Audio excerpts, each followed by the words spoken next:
right, thanks everyone. I'm super excited about today because we're going to have an evaluation of the citywide software and technology needs with Ms. Sylvia White, Chief Information Officer and Chief of Information Technology Department. So I guess we switched up those names over the last few years. Okay.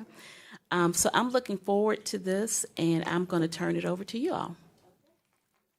Wait, I'm sorry. Either of you have anything to add before we start? Okay. I'm waiting on Sylvia and Corey to entertain us with all this new stuff. So today, we'll be covering the application survey results that was conducted by the Program Management Office, Missy's Group, and she will present those findings to us. So basically, we did an online survey for all of the departments to identify software applications in use within their department. We will then go into the city's enterprise-wide application and the improvements that are being implemented. And those include the banner utility billing upgrade, the IFAS upgrade, Intergov business license online, and e-review plan submission. And then we'll follow with some department-specific projects like the Parks and Rec upfit that we're in the process of doing, disaster recovery, and plan projects for next year. And then we'll go, the last item will be customer relationship management. Thank you, Sylvia. All right, so the Program Management Office, we help support our enterprise-wide solution with business analysts and project managers and help assist with different applications and programs.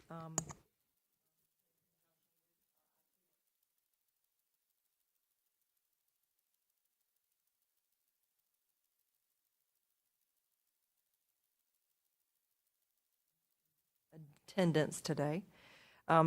So when we did a survey, probably not a very scientific survey, but did survey our departments. This was something that had been on our minds as well, so this was a good impetus around getting this information. We did a survey of departments to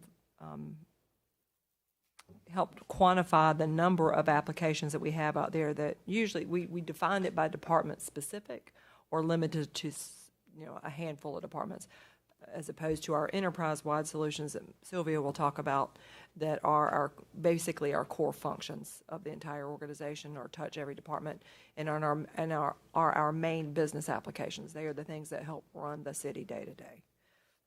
So the survey that we conducted, about 107 total applications across 28 departments.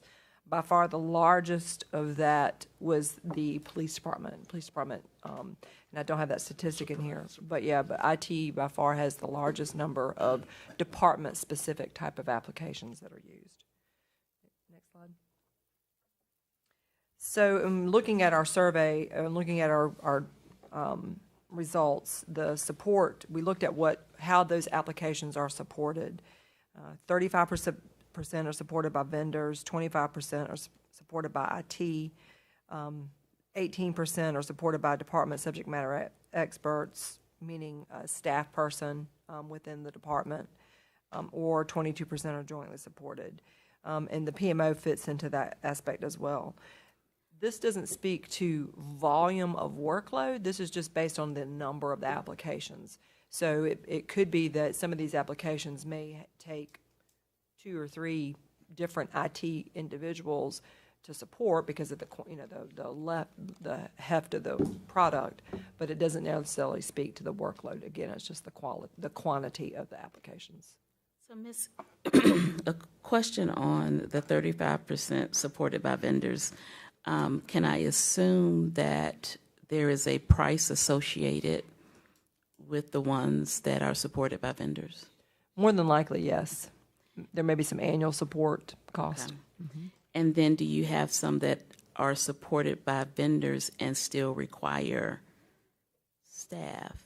Oh, yes. And Okay. that's the jointly supported ones. Okay, the 22%. Okay. There's really very few. As we shift, I guess, more to cloud solutions, IT may or may not necessarily be as hands-on as they would have been had there not been a cloud supported.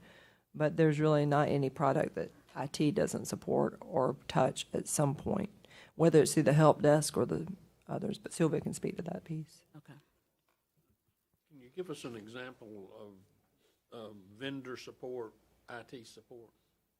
So let's go with a hosted solution, for example, Banner. That'll be move into the cloud. That'll primarily be supported by the vendor. But there will still be some IT involvement. Right. Because there are some infrastructure things that would need to be set up. For instance, like we would set up secure connectivity to the cloud environment. We'll support the functional user, ensure that the computer web browser is functional. We'll support the computer if they run into any issues. So we'll still always have some involvement. And a department-specific one could be like Power DMS with Yeah. police department. So police Power use a DMS. learning management system called Power DMS that's hosted, and police is pretty self-sufficient on that system. They have a subject matter expert that supports their functional users, create their accounts, that type of thing.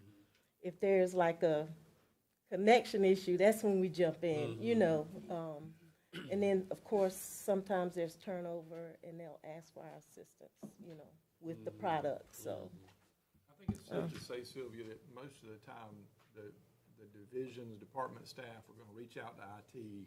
Yes, sir. And then if it's something that your staff, hey, we need to call in vendor support, y'all triage it even if you're not hands-on with it. Yes, sir, so. that's true. So we do and the vendors, that's what they like you to do, is to do some basic troubleshooting first before contacting them. Don't call So us we, unless you have to. Right, so. Next slide. So the other important part of what we look at with our applications, because this is obviously critical to operations, especially when we're talking about business continuity, is regarding to training of our products and training of our applications. So 45% are trained by staff. That's usually like a train-the-trainer approach. The vendor will train a handful of staff individuals, and then that staff is responsible for training the rest of the department or the rest of the users. Then we also have vendor training. There's a lot of self-taught capabilities now, especially with YouTube. Almost every vendor now has some kind of platform that they have out there available for self-taught, whether, again, as public as YouTube, and then some that's specifically available by subscription, some type of subscription, like our annual support and maintenance. And then, of course, other could be workshops or others, if it's a Microsoft product, Midlands Tech or something like that. Next. Critical versus non-critical. Critical is broadly defined here in the sense of could services still be provided and can work still be performed.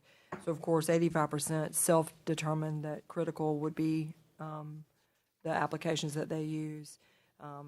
Pretty much meaning their work would either be hampered or not able to be performed if they did not have technology. I mean, I think that's sort of an obvious question. I don't think there's much work that we could perform today that doesn't require technology. Even, I would say, in the folks doing construction work, there's some kind of technology that's related to it, getting that work out. Next slide. Frequency and type of use. About 70% self-describe that they use these applications on a daily basis. Some are 13% as weekly and about 12% monthly. We also looked at what is public-facing, and right now about 13% of our products or our software that self-defined of those department-specific are public-facing, meaning the public interacts with it or somehow utilizes it in some way, shape, or form, whether it's an online or web component. And then, of course, the majority of that's going to be internal.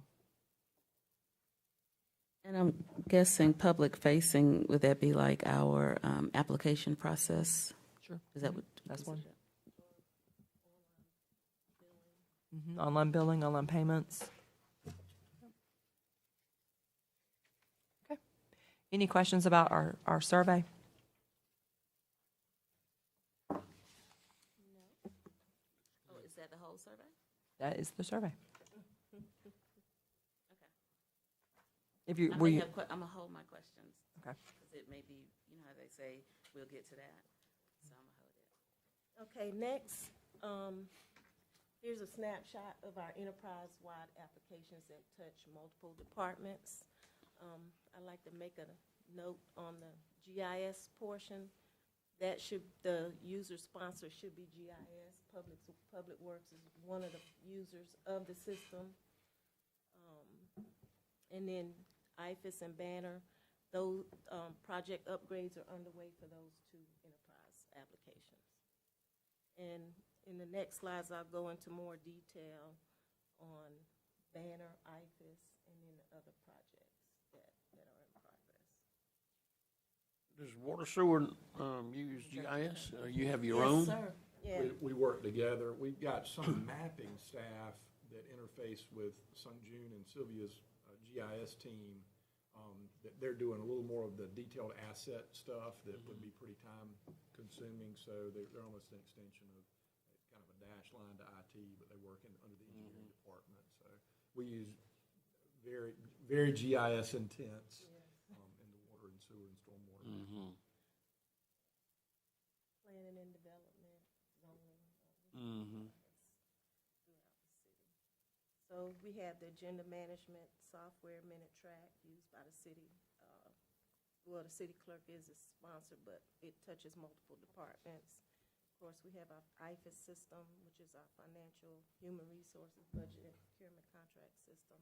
And that's used citywide as well by multiple departments.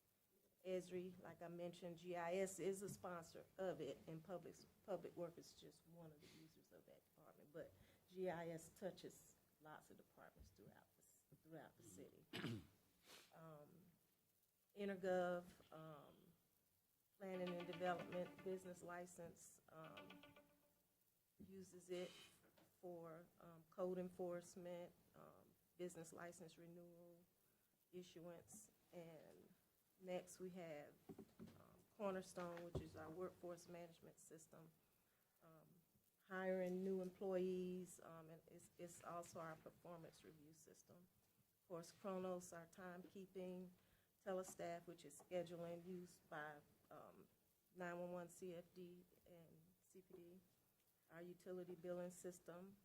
Customer care is the sponsor, but of course it's used, by other departments as well.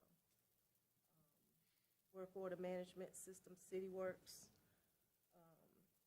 Public Works, customer utilities engineer, across multiple departments as well. The last time we had a Oh, briefing, sorry. on CityWorks down on Beltline, you were implementing an update to CityWorks and That's completed. Yes, sir. you completed. The problem at that time was you needed to have, I can't remember whether there's more staff or you were doing it in a testing environment that was slowing you down. Well, so we tested, we trained, we bought tablets, and we've implemented, and we're revising the templates that the staff use, but the goal, and I'd say we're 80% there. I can't say that every crew is using the tablet as efficiently as they should. We haven't completely gone paperless, but we're close. The goal is when they're out there making let's say a leak repair, they're filling out the work order and completing it in the field. So you're not bringing a piece of paper back and somebody else logging it in. So it's, we're trying to get all the field crews using the tablets. Some staff are a little more attuned to using tablets than others, and so that's taken a little bit. Sometimes it's a generational thing. Sometimes it's I'm just not used to doing that, but the ones that have used it that it becomes very intuitive and they really pick it up quickly. So we're doing a little bit of additional training with about the tablets and trying to get each and every field crew using them to the maximum effect. Well, I think that'll do a lot for your numbers on your monthly report. Yes, sir. The 3,000 still out there. The real-time closing of the work order, and then if it's a paving restoration or sidewalk restoration, it pushes it automatically to Public Works. The process is getting it.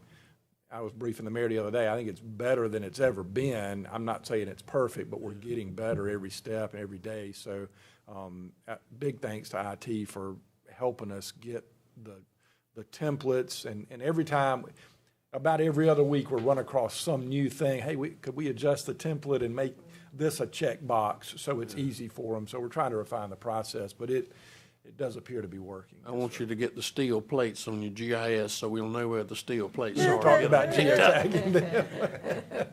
So, and of course, PMO plays a big role in CityWorks as well, and in all of these applications, in fact. So, Carmen, she's the business analyst for CityWorks, so Okay. project manager. I call her the subject matter expert too for CityWorks. So I do have one question with the InterGov and code enforcement. Can you give me an example of how? So Those the are code, used? the InterGov code enforcement, that's David Hatcher's group. So they have mobile apps on iPads that allow them to do inspections and write up, issue tickets. You And know, they can do those violations on the on scene. properties Okay, I got you. on their iPads and update the system.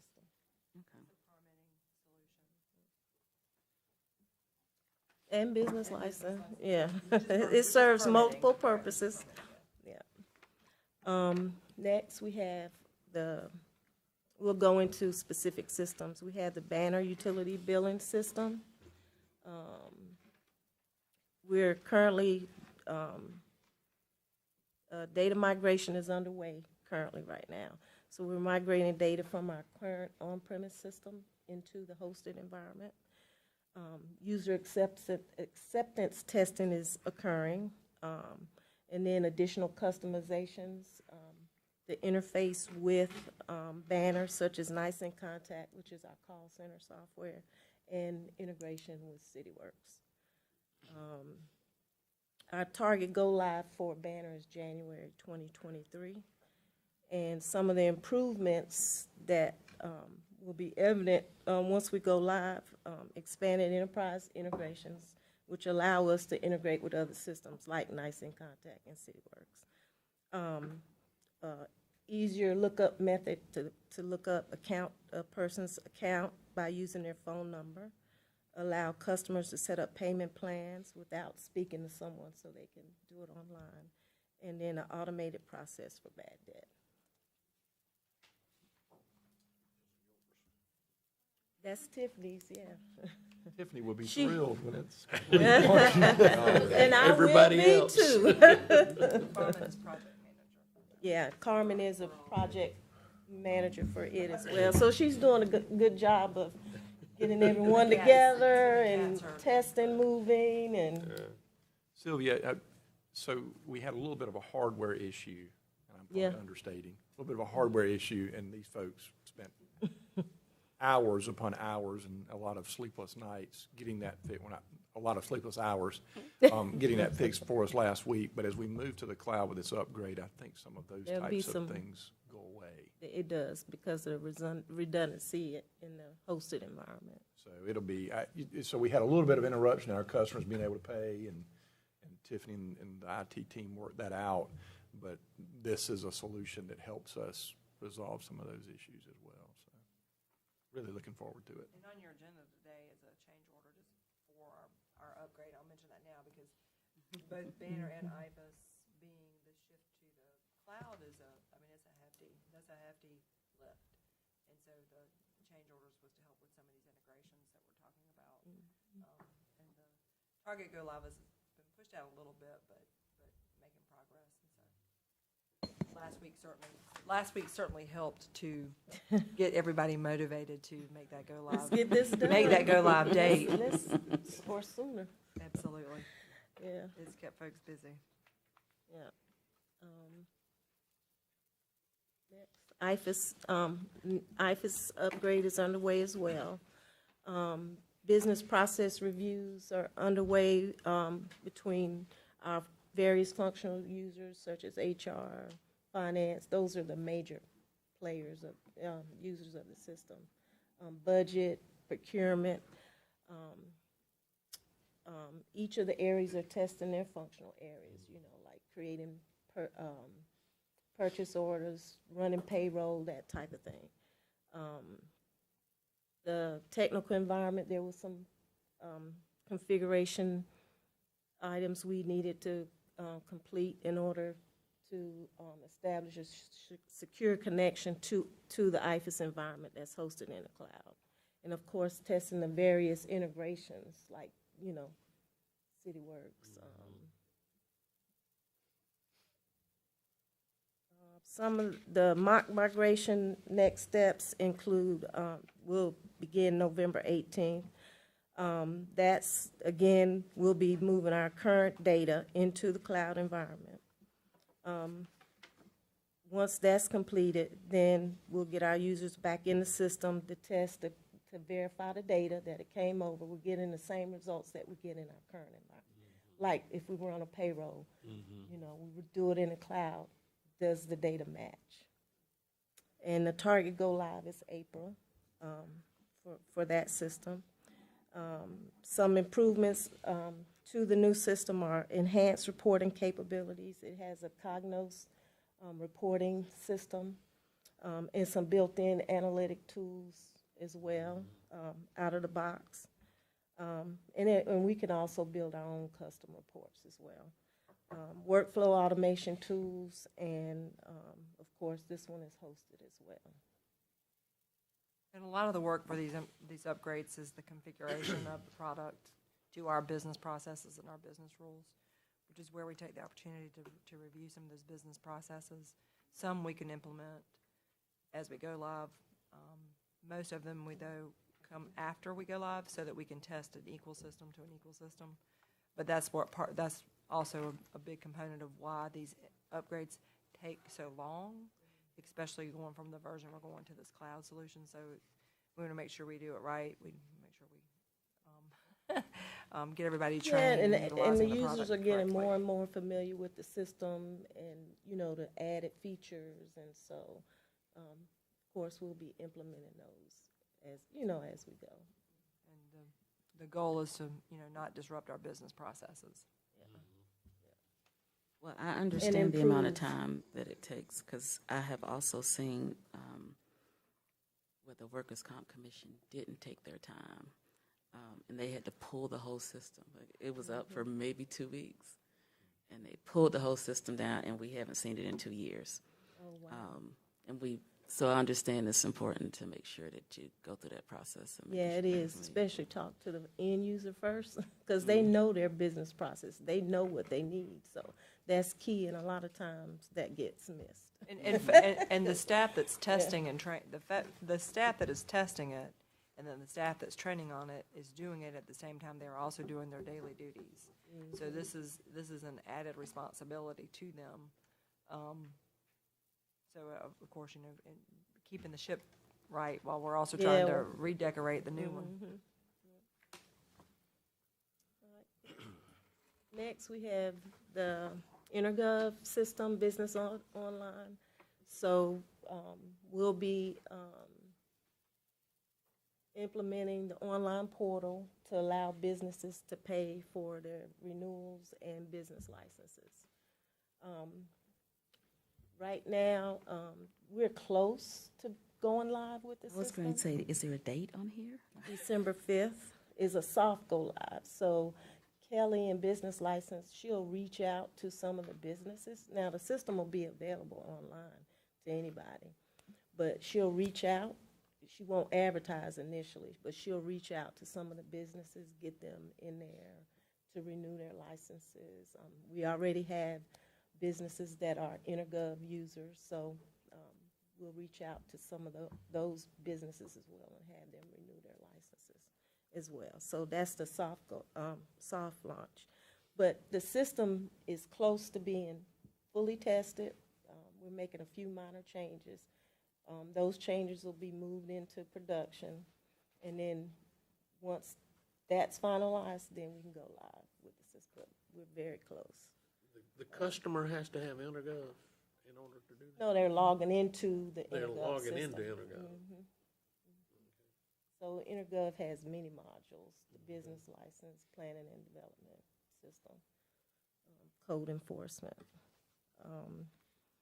Of course, MASC already has a portal to allow businesses to pay online.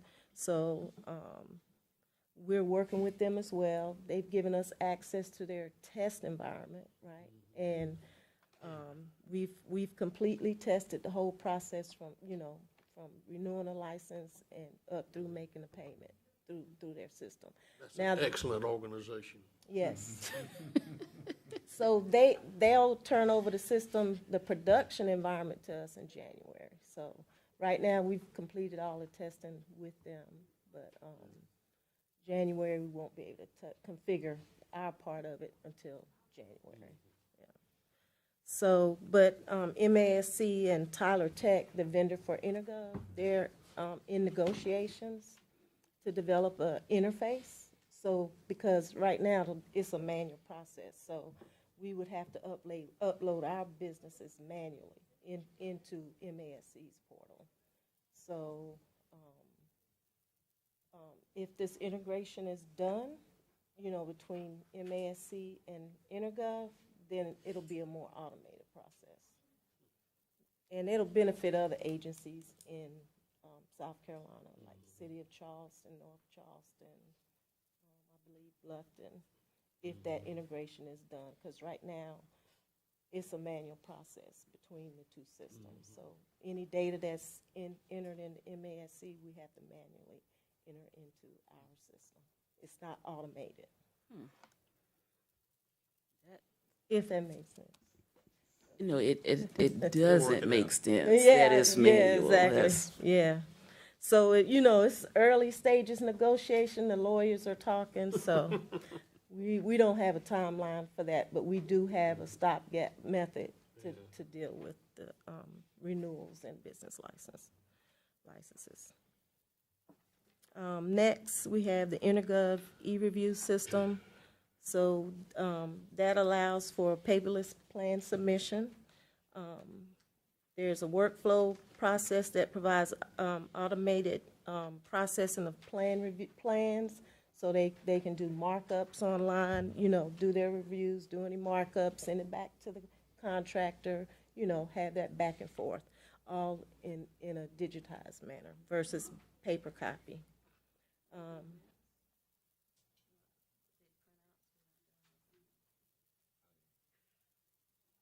Everything's automated now.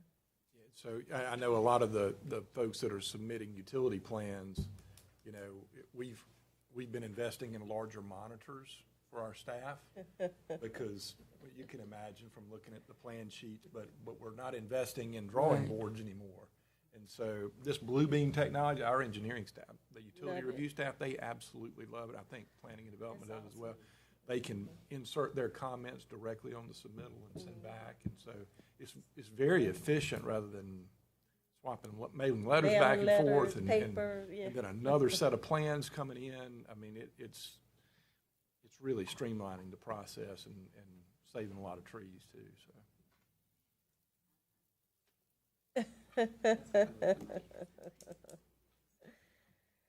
The system has been live as of July 1st. I had my system admin reach out to utilities engineer. They've had 54 plans submitted through the portal.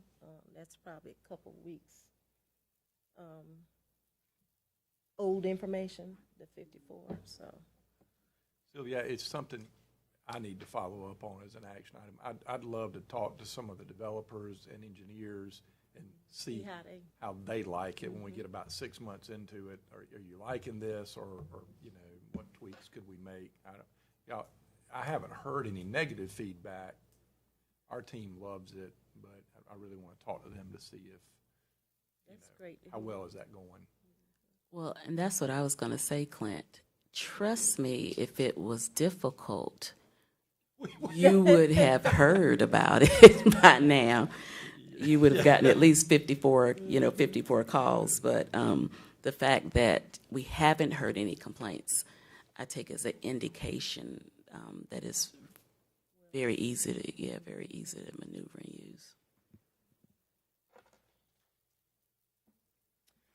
Okay, so some department-specific projects. We'll start with the public Parks project.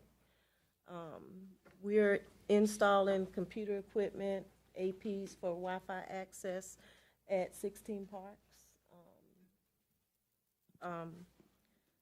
Right now, we started with Catherine Bell Field, but we're setting up, they were our first pilot site, I would call it. So, and that's another thing, I'm not sure, you know, as far as the usage, you know, from the public.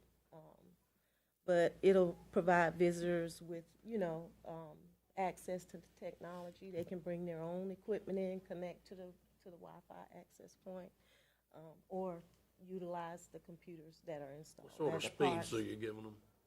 300 meg at all the parks. We upgraded all the parks to 300 meg spectrum.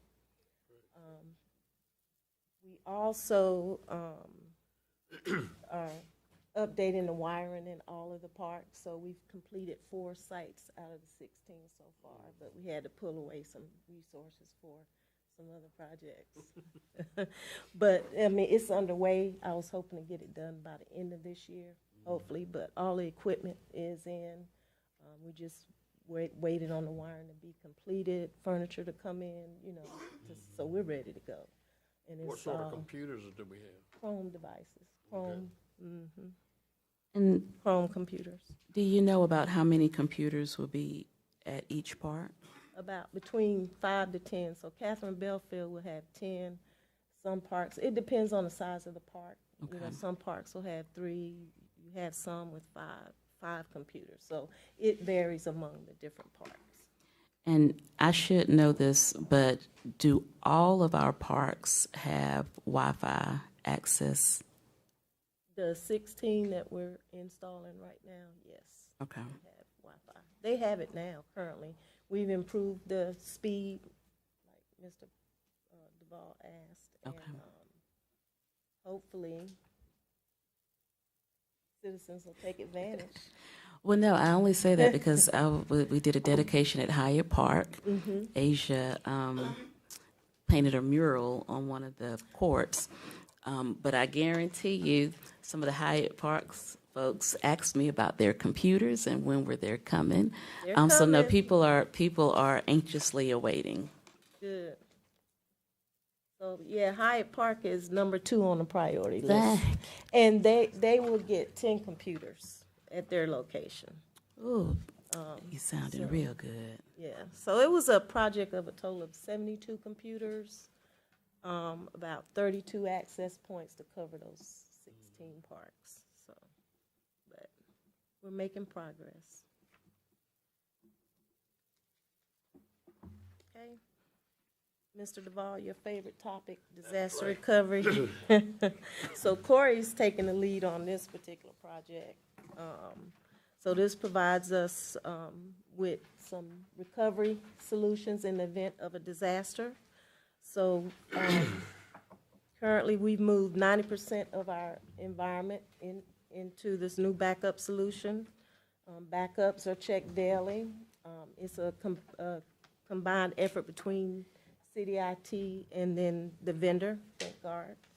Our next steps is to move public safety into that backup environment, and then develop an annual testing schedule and plan.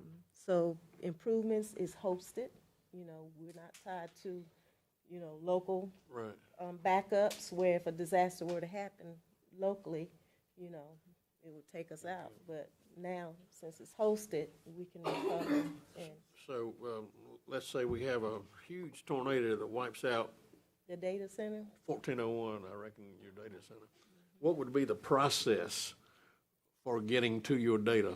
Anybody with a laptop that's got internet access? Yes, sir. So right now, it will be similar to what we do with remote work. So we would just mount you to a different location, which will be a cloud location, and employees will have access to what they need.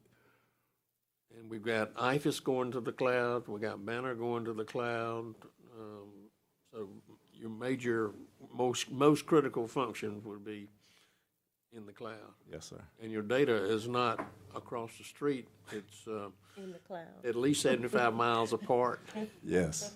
Yeah, we're Two replicating. locations. Yeah, East Coast and the West Coast. Yeah. 7 They years. provide the redundancy. 7 years I've Yeah. been working on this. Yeah, thank you again. Yeah, thanks. I worried about those 757s flying right over your building. One of them might drop out of the sky one of these days. So improvements, it's cloud-based. We have technical resources daily available to us to ensure the backups are running and assist us in any recovery scenarios.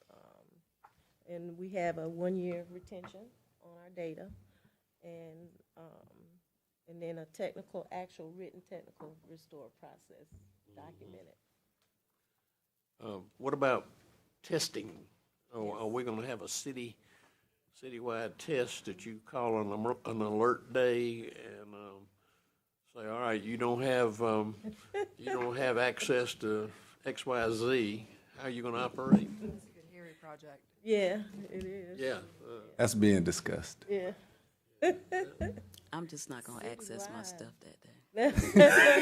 If y'all know no, me, you need to know what to do when the emergency happens, Well, because that's I'm gonna true. call somebody. Yeah, somebody needs to go through the process, because you'll find little kinks in there that you don't realize, but you need to exercise those. I think they find out a little bit more than they want to yeah. in real life. The COVID helped a whole lot on getting people to understand that you can operate remotely as long as your data Is available, yeah, Can get you stuff. or accessible, yeah. Next, we have planned improvements for next year. First, CPD, we're planning to replace their existing body cameras and in-car video. Next, we have the Finance Enterprise Phase 2, so there's some other functionality that we'll tackle in Phase 2 that is too much of a lift to try to get us, through this current upgrade right Is now. that on IFAS? So IFAS. IFAS will become Finance Enterprise. Yeah, That's the- Finance That's the Enterprise. name of the upgraded version. Yeah, that's the new system, yeah, so IFAS will be no longer. Then building up fit for CPD, so they'll be standing up a new facility, Flora Street. So we're making plans right now, getting a circuits ordered, and providing specs for network equipment, access points for internet access, telephones, VoIP phones. We're in the midst of a CPD mobile upgrade that has already started. So we're upgrading about 25 vehicles a week, CPD vehicles a week. Once the vehicles are upgraded, we can cut over to the new mobile software, which is the same version that the Richland County Sheriff's Department is using right now. And the citywide security camera system. And then Finley Park, just like with the building upfit, we're starting to make plans on any technology needs that may come up, like, connectivity, that type of thing. And then finally, customer relationship management system. Sylvia, I do have a question. What about cameras in the parks? That doesn't fall up under you all. That's the security camera project. So that is a project that's underway right now. Motorola is the vendor that will take full responsibility for that system. So they'll implement, maintain that entire system. And is that going to be for the same 16 parks, or? I don't have the locations right now for that particular project. I can find out for you from CPD and Harry what the locations. Okay, so it's happening through CPD. Now, Replacement program. replacements for, So we're only Really? replacing cameras that were previously there. There's some expansion. some new as well. Okay. I'm one of the people I get calls about, and we need cameras in the park. Now, I know whenever we get a request, there has been a request for cameras at some parks. And so we'll provide them, the specifications, quotes for them, to implement those cameras at the parks as well. So, was there a specific park? Or? Greenview Park. No, Greenview Park.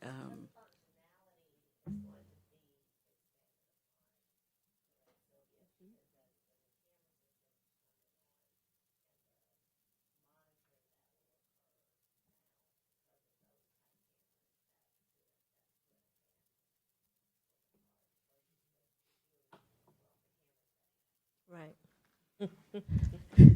Yeah, we won't mention names.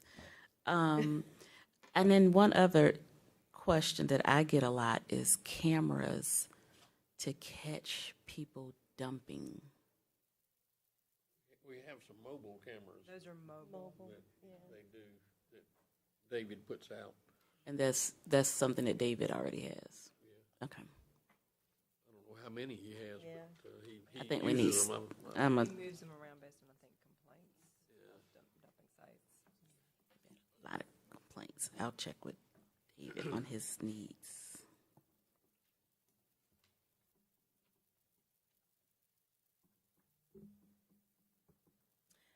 In Greenview Park, they are putting cameras out there. There's a plan to put cameras out at Greenview Park, now that I think know. about it. We did also, that city council just approved additional funding for the, in the capital improvement program for cameras for Greenview. Okay. Part of it is connectivity. That's a part of the issue or, okay. Okay. That was a big part of the cost. I know that I had heard that they, but I just get questions, and so I like to give as many updates as I can. And I can give you an update on what the latest plan is for Greenview as well. Yeah, September is when city council approved CIP for that. Well, I have had to explain to folks what I call city time, and so when you tell folks, yes, we're putting cameras out, then they think that the cameras will be there in 2 weeks. And so you kind of have to manage expectations. Okay. So next, we'll go into the customer relationship management functionality. Tiffany will give us an update on that. All right, so I understand that the customer relationship management system is something that's a hot topic. So I'm going to start with giving an overview of the existing system that we currently have in use right now. So our current system called GovQA, that is what it's called to our administrative staff. To our citizen-facing customers, it is called My Columbia SC. This is an online portal where citizens can submit a request for service or a concern, a city-related concern, through either the Columbia website, Columbia Water website, or the City of Columbia website. We also have the My Columbia SC app, which is supported by iOS and Android devices. So the portal, like I said, allows for citizens to submit requests to city staff. It also allows some tracking based off if a customer sets up an account or not. Citizens can basically just go onto the homepage, and if you see where it says submit a service request or report a concern, after that, the next slide will show, well, the next page will list a list of departments, city departments, and they can choose from the departments, or if they don't know which department manages their specific concern, they can simply hit the tab that says Ask a Question. So when they hit that tab, that goes straight to our customer services department, where our online specialists respond to those requests within 24 hours. As I mentioned earlier, citizens can create an account. If they create an account, what will happen is for instance, if a leak is reported, if a citizen calls in to report a leak, they also have the capability to submit photos and attachments along with that request. So if they create an account, they will get a response back from us indicating that there has been a service request created for that particular leak. If someone does not create an account, they'll get a response after they hit the submit button, just indicating that we have received their request. But of course, there's no way for us to, reply back to them if they haven't created an account. I have just a question on that. So is there something when they're putting in the complaint that tells them if you want to get feedback or check on the status, you need to create an account? There is not to my knowledge, no ma'am. That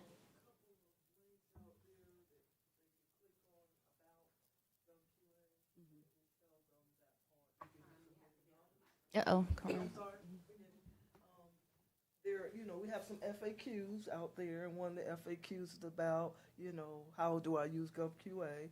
So it alerts them that they can respond anonymously, or if they want to track the report, they can register and so forth. So that's out there for them to get that information, not necessarily just prominently out here saying if you want to track, but it is a whole series of FAQs, and the top question is, how do I use this tool? I think it would be good if it's prominent, because what we get is I called, or I put it in, or I called, or I put it in, and then we get a call. Whereas a lot of that could have been eliminated had they known that they had the ability to track it. So if there's any way to make it more prominent, and if I need to just start telling people to make sure, I think that's important. And again, it's about getting full utilization of the product too. Is this the same system that the AMI is hooked up to for our? No, sir. No, sir, that's a separate application, the Iowa Water application through Badger Meter. They're not, it's not pulled into that suite. Right. As of yet. So also, other departments utilize as well as far as the MyGov QA system. They can reassign to other departments. If, for instance, a request comes in that is not managed by their department, they can reassign to different departments.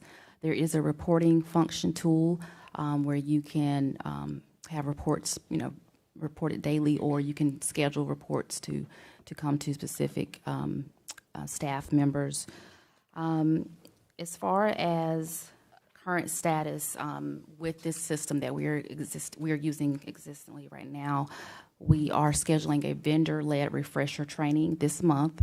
Carmen has reached out to Granicus, the vendor, to just provide a refresher training, because we have several new staff that have come aboard and since we implemented this system, so we feel it will be beneficial for the vendor to provide us a refresher training. Just also make sure that we're fully utilizing all the features and the tools, and just, give us some advice as far as anything that we can change and update to make it more user-friendly to our citizens. Well, I have a question for my citizens who aren't going to use this, which is probably 40% of them aren't going to use it. But could I actually create an account, and then every time I get a call, enter that into the system, and therefore I'm able to get updates? That's called Shanique. Well, absolutely. So there is a portion in there where all I need cities. it automated. I'm sorry. That's okay. So for our other departments, for instance, like Shanique and Erica, can have an account, and they can go in and create a request as well, as if they were a customer, or but they would do it from the administrative side. So if that's something that you would like as well, to have an account created where you can go in and do that, that is an option. Well, I'm looking more so I'm thinking more so from the perspective of so that I can track. I don't want to go through people.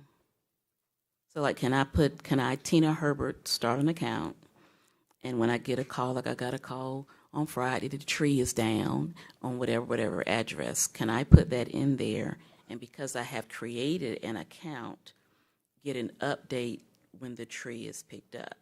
So here's a good example. I got a call on Friday,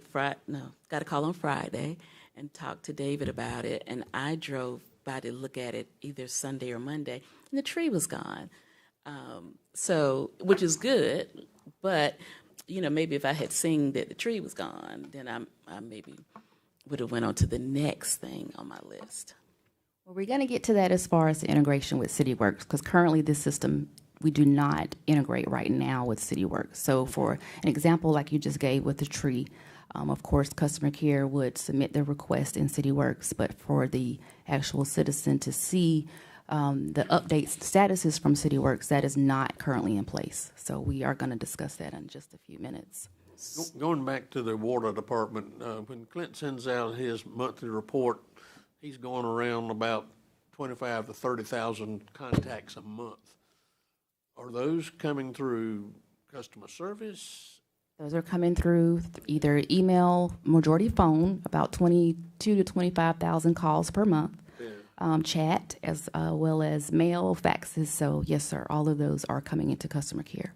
But it doesn't show these. It doesn't show them. It does. If you look on there, it says app, and it's a very small number right now. The most, it's probably been about 25 since I've been here.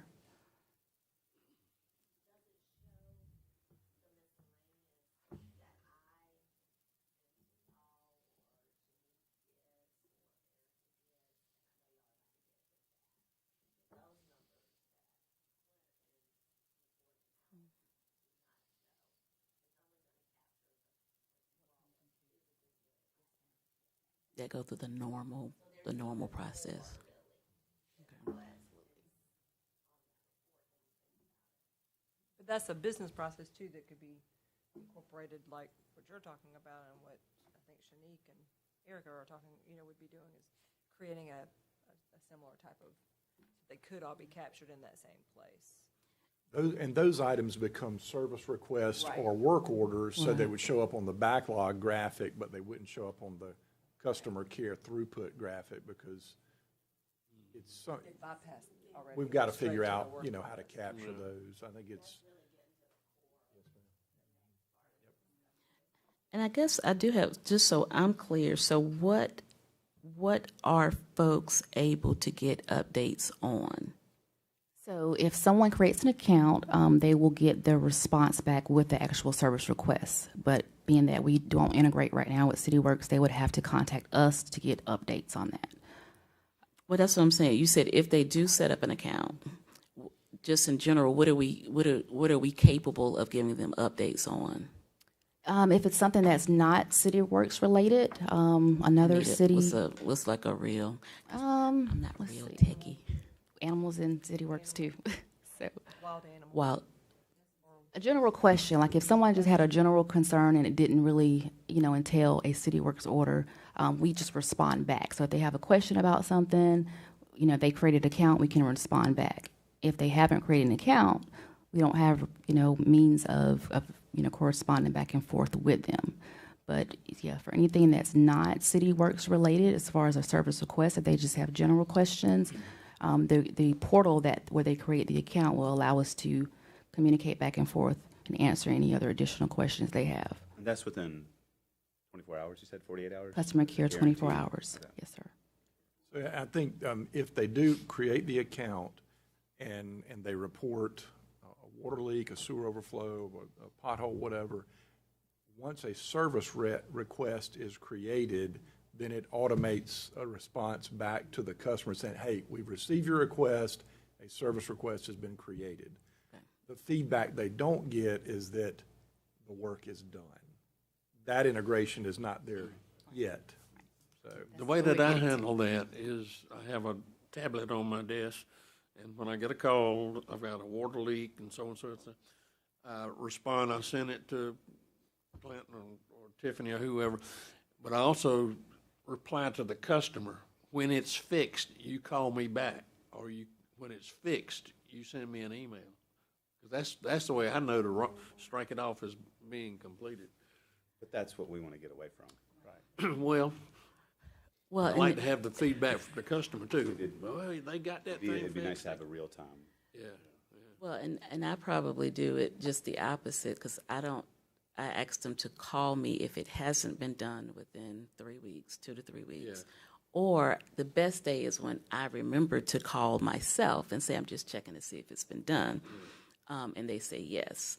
But I don't have the ability to do that on a consistent basis. But it is fun when I call and they say that it was done. You know what I mean, it's a good call. It's usually a very good call. Wait till Clint tells you it's done, then call them and say, is that done? Just checking. I have to do that sometimes too, because I do have to do that. So pretty much, like I said, those are just kind of what the existing system does. Erica is going to discuss, because I understand we have been tasked with looking at exploring some other options. And so Erica is going to discuss about the completed task for that request and the next steps.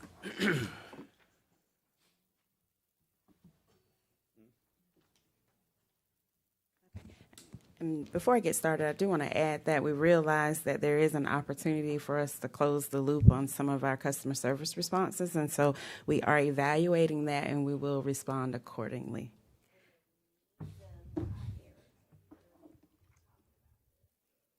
I am talking about this because earlier this year, constituent services was added into my role, and a part of that is to take some of the Buzzman piece from Shanique and a lot of the calls that we get at City Hall and make sure we're doing exactly what you're expecting, which is getting the request or the concern to the appropriate department and then following up with the constituent and make sure we're closing that communications loop. And so I have been working alongside ACM Benjamin and pretty much everyone you see here at the table and in the room to evaluate various products that offer constituent relationship management. But just recently, we've done some requirements gathering. So we've gone from department to department because we want to move past the day where we have a need at City Hall, but we don't look to see what other needs or similar needs exist around the city. And so we've brought together we've brought in Public Works and some customer care, of course. We've brought together the team just to figure out what are our requirements, what is it that we're expecting a CRM to do. And so that's been our requirements gathering. So we've met with a few vendors, and we've even received some vendor demonstrations. And so I believe you all are familiar with a couple, or at least one of those vendors. And so we're at the point now where we're in the procurement phase. And so we talk about GovQA more on a parallel track. We're evaluating GovQA. We want to make sure that we are doing all that we can do to get the best out of the system, because the system is only as good as the information we put into it and as much as we use it. So we're not quite ready to say we're done with GovQA. And so we just come today to present our business case, so to speak, to say that we have a product that we believe we can make it work. And if you all would just continue to bear with us, we met just on yesterday with procurement. We have Krishana and Roderick from Missy's team. We met with procurement yesterday to see what the procurement process would look like if we decide to go another avenue. And so, of course, I won't get into the ins and outs about procurement, but there's a formal track and an informal procurement track that we could take if you all decided that GovQA is not the avenue that you want to continue to stick with. Well, and I guess because I haven't used GovQA, sorry.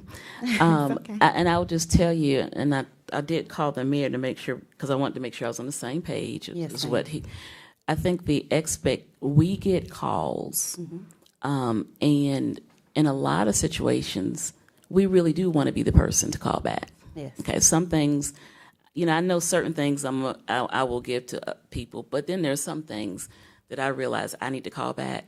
And so just having a way to, right now what I do is I email it to whoever who it falls up under. And sometimes I will get an email back, and this is not a criticism at all. This is just how it works. Sometimes I'll get a response back of when it'll be done. Sometimes I don't. Sometimes I remember to send an email, 2 weeks later, because I get a lot of them and I get a lot of calls.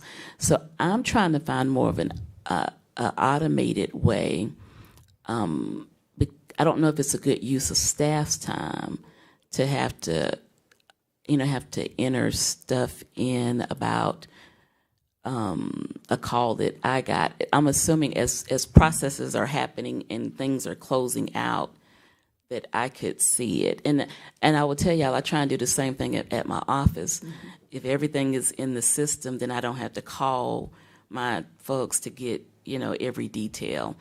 I think that's kind of more what we're looking at. And then when I get the call back in 2 weeks, do I then have to make another call or send an email Yes, ma'am. to ask what's the status? I would rather be able to give a status. Okay. Does that make sense? Oh, it makes perfect sense. Yeah, And, yeah. we definitely appreciate your observations and your feedback on that.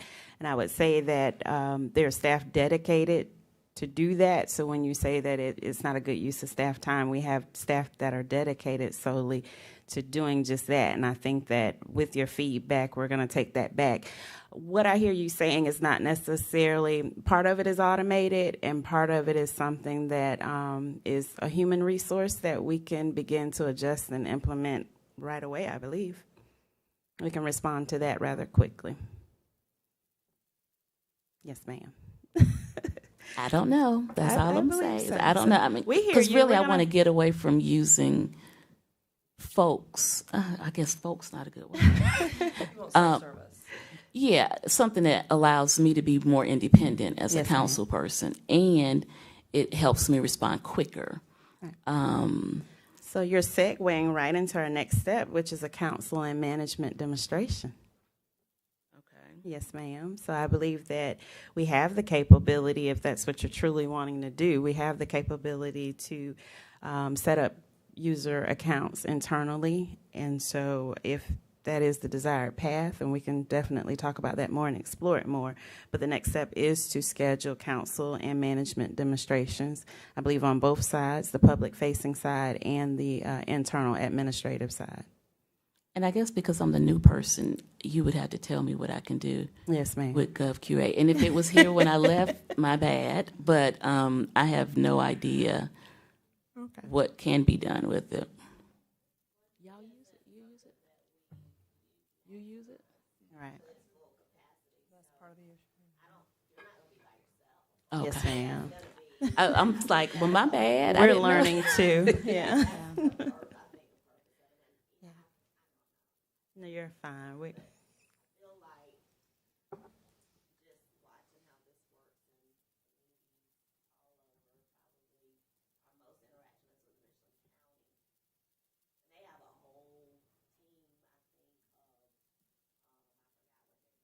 Oh, they have an office of Ombudsman. like, Ombudsman's office. ombudsman office, like 8 people or something.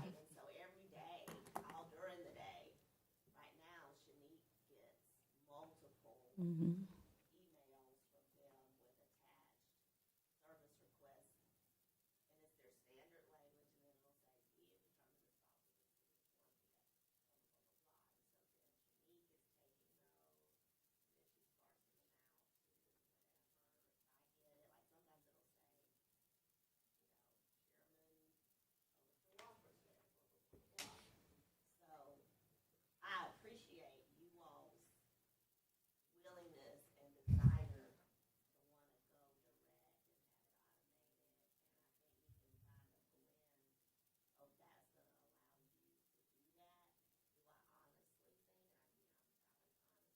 Mm-hmm.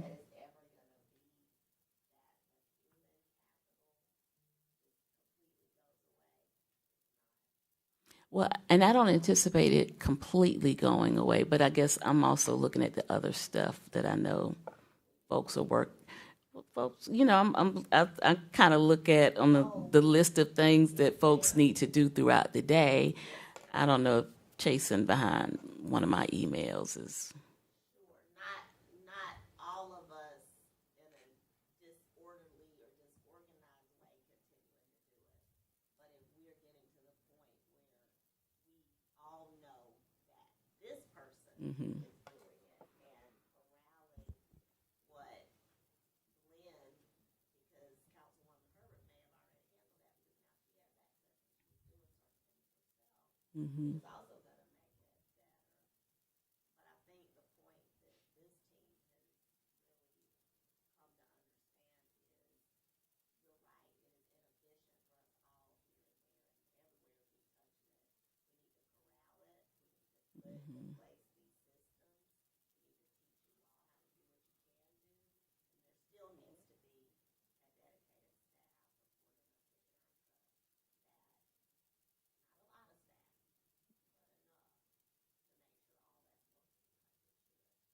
And I think so. And I think it kind of goes back to what Clint mentioned earlier. The main part is we just want to know it's done and communicate that with the folks. I mean, the best way, the easiest way for us to know when something is done so we can just take it off the list. Yeah. Yeah, and we definitely, as we've gone through this data gathering and looking at the business requirements, we've seen a lot of areas for, opportunities for improvements. Like, for example, the customer has to they don't get an automatic response, like you just said with the example we talked about. They have to go in, they have to know their number, they have to check things that way. Things aren't integrated with CityWorks. So there are things that don't connect to each other that should, that would make it easier for you, the customer, anybody that we task with keeping up with these things. It would flow much better with the integration. Some improvements, the look and feel of it is a little bit bulky. And Now, we're there's talking some about the app opportunities. right now, or We're talking about going online Okay. or going through the app. Okay. Either one of those. They need to be refreshed and they need to be updated. Some of the data in there still. We haven't had, really people being able to focus in the different departments to update some of that information. Well, I have a question, and I don't know if y'all know. I mean, I think we know how many are coming through the app. Do we know how many requests are coming in through the website? The 25 that I mentioned is just customer care. So as far as the other departments, I'm not aware as how many they are getting. I would assume very little as well, but just customer care, I know it's, like I said, 25. And that's part of it also. I was The just saying, letting other people know. departments, really utilizing it as much as they can to help it all go into one system instead of being so fragmented all over the city. And so if I have a young savvy, not young, but someone who I know will use an app, is it the recommendation right now to go ahead and send them to the app and say, you can put this on the app, or not right now? Wait a while.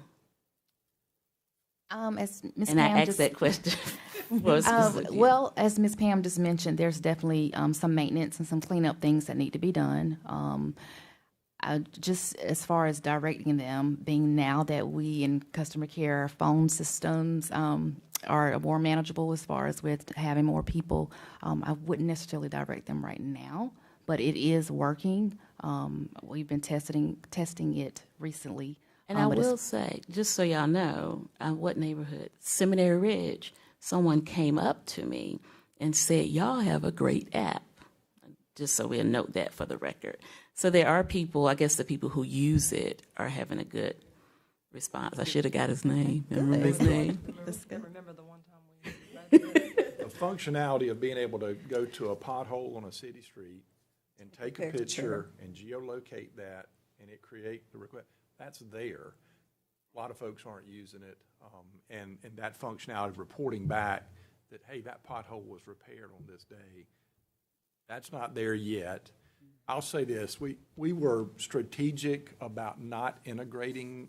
When we launched the app, we were strategic about not doing the CityWorks integration because a whole lot of our work was not being captured in CityWorks. And so we've gone to the mobile app. That was part of driving that process to make sure the work we're doing is captured in real time, so that enables us now or very shortly to be able to do a CityWorks integration, and it makes it a better experience for that customer.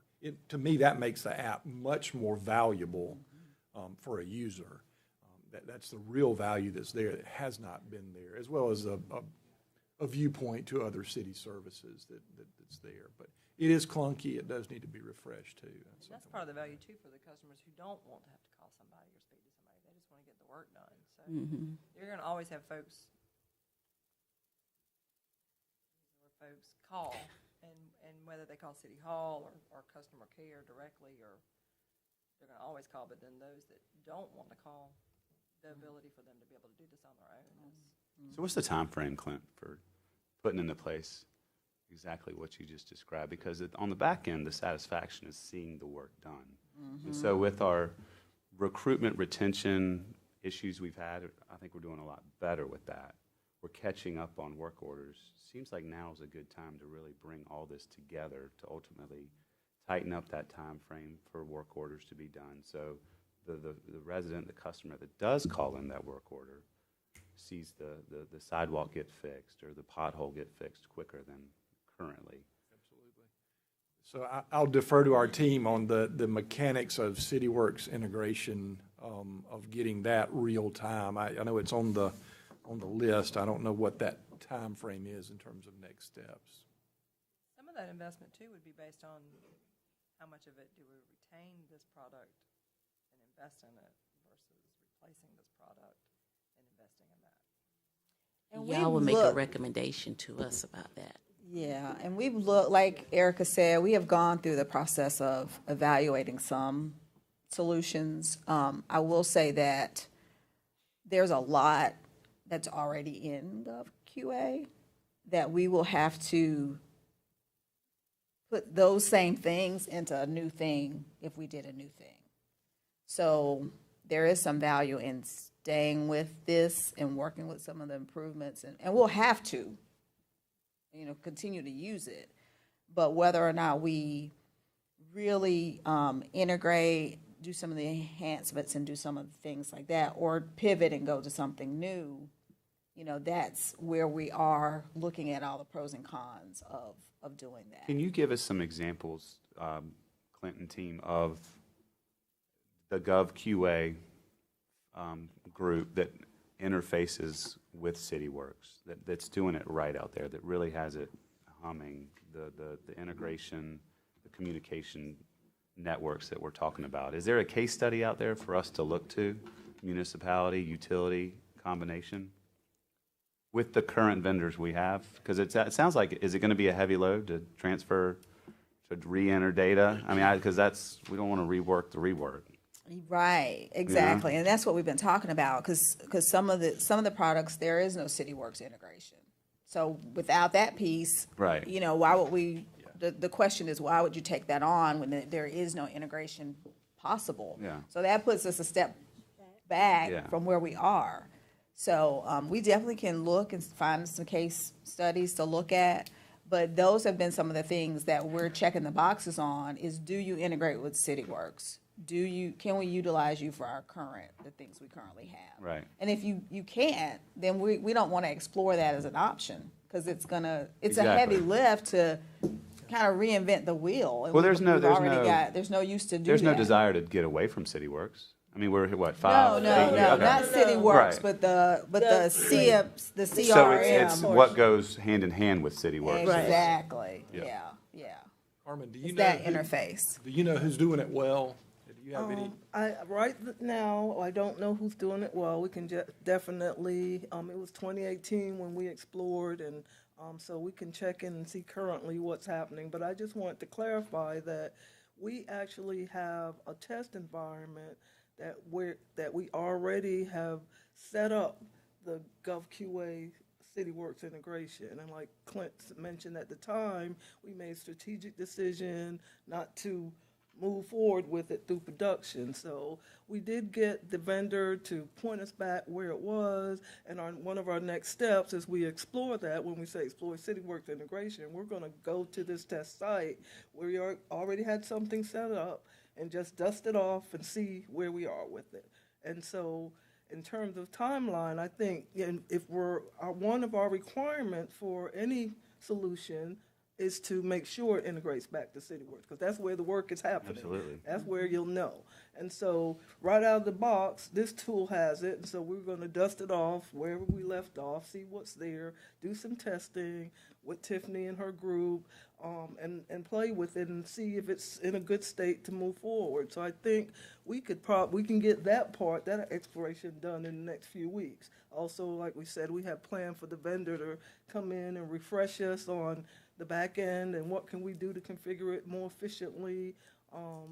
And so within, like I said, the next few weeks, I think those parts can be completed. What we find when we dust it off, that's an exercise we're about to begin. And I think we would like that opportunity to look closer at that so that we can determine, is it a good fit for where we're trying to go? From where we started a few years back, it met all the boxes. GovQA already existed. We added the CityWorks integration piece, and then we said, let's pause. So we haven't done anything to it. It should still be there, and we just need to get back opportunity to go back and take a closer look. So I think, our commitment to customer service, Tiffany and her team, we're hearing from residents that it's making a big difference. The follow-through with this full circle connectivity, educating, where are we in the casework, the work orders, but also Clint following through on the work to see it from start to finish in a tight timeline, I think would be a home run for this council and staff as a big win. So any tight timelines we need to push. Let's keep doing that with our digging into GovQA and the integration possibilities.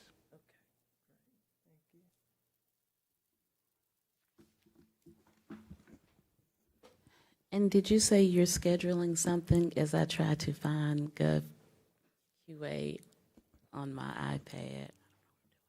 Well, that's another thing we talked about was accessing it from the city's website, how easy that is or not. All those things are things that we've evaluated. Again, to make a total customer experience much, much better. Because we actually, as staff, we went out and we played around and we were like, oh, well, you can't quite get to it and it needs to be somewhere more prominent and some of those features that would make it a better experience. We're taking notes of those. And I think some of those things can be done sooner than later. It's just a matter of spending some time with it and focusing on it. Yeah, and then it doesn't say GovQA. It's My Columbia So with SC. really basic people, I'm looking for GovQA. So that's a part of it too. Is how do we want to relaunch? How do we want to rebrand? How do we want to get it out there? But we want to make sure everything works and everything is working well before we do any of that piece. How do we communicate it? It's going to be real important. But I think y'all get the overall of what we're trying to, and if it's a mixture of human capital and software that we have that helps with the integration, that's fine. But that's ultimately, I think, what all of us need to do. And see, Howard, you're at large. I don't know if you get the number that the number of direct calls that district folks get. I know, and let me tell you what I love about Howard. Look, what I love about Howard is if someone copies him on mine and he answers, I'm like, let Howard. Thanks, Howard. Let Howard handle that one. So I appreciate it, Howard. All right, so where are we now? It's a very good update, and I appreciate all of that. We've come a long way. I think it is an evolution, and you think about, just customer service, customer response. It's a process, and we've tried to be strategic, and we're getting to a point where, we're just checking things off the list. Ultimately, we'd love to have, for whatever city service, when someone reports that, and they get a notification that, hey, we've investigated and found this, and this is the service level expectation. You can expect that this will be resolved in X number of days. If it's a service line, it's a little longer than if it's a main line. It's a little longer. Garbage is different, but and that could inform them so they don't have to say, well, how long is it going to take? It's already, this is your service level expectation, and then it's our goal to meet that service level expectation. That's where we want to get to. Evolving process, so appreciate y'all's patience, but we do want to get there.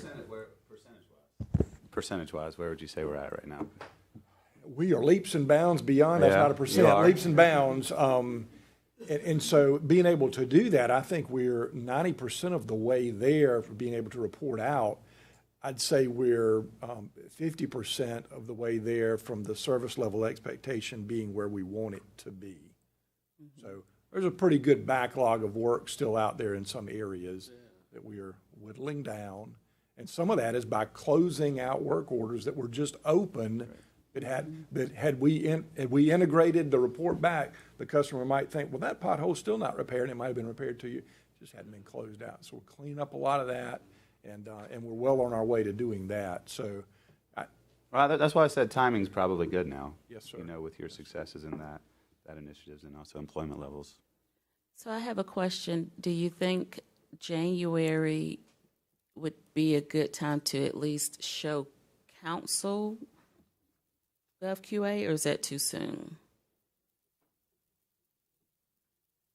An honest answer is the best one.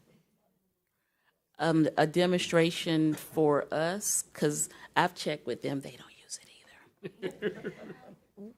I think January is feasible. Like I said, we want to do some cleanup, and once we get the demonstration from the vendor, we can kind of replicate that demo to you all. So, And even if it's a demo to show what it can do if we add some more, it's not there yet, or if it's a demo of this is why I guess all I would be looking for is a decision point of whether or not we're going to stick with it, and you think you can, in 2 months. Is that reasonable? Does that include? Because the banner upgrade and then the CityWorks integration would be a component of that decision point. Okay. And not that it has to be done. We're just saying a decision point. Yeah. Okay. Because then, the other thing is my capacity to take on a demo that I may never use is limited. Right, So, right. And we would want to be thoughtful about that. We wouldn't want to Right. demonstrate something and then the next month we say, oh, we decided not to go that way. So, right. So we would probably be, February would probably be 3 months. more I think reasonable that's reasonable. for all the pieces and parts that we'll be We exploring. got holidays in the middle too. And connecting things, so.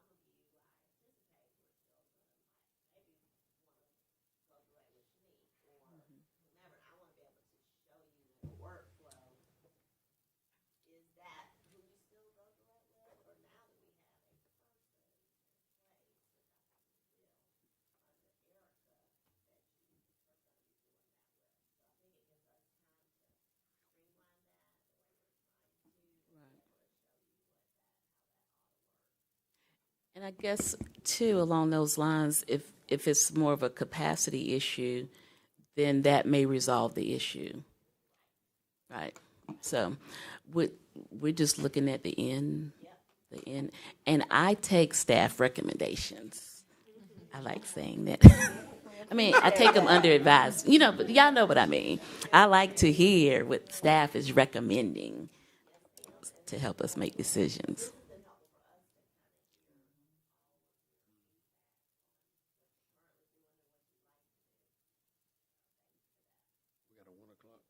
Yes, we have a 1 o'clock. Okay. The chairman might not be back by 1 o'clock. But don't call the meeting to order without me. Where you going? I'm sorry. Get my tie on. Is a motion to adjourn. So move. Second? All right. All of those in favor to adjourn? Aye. It's done.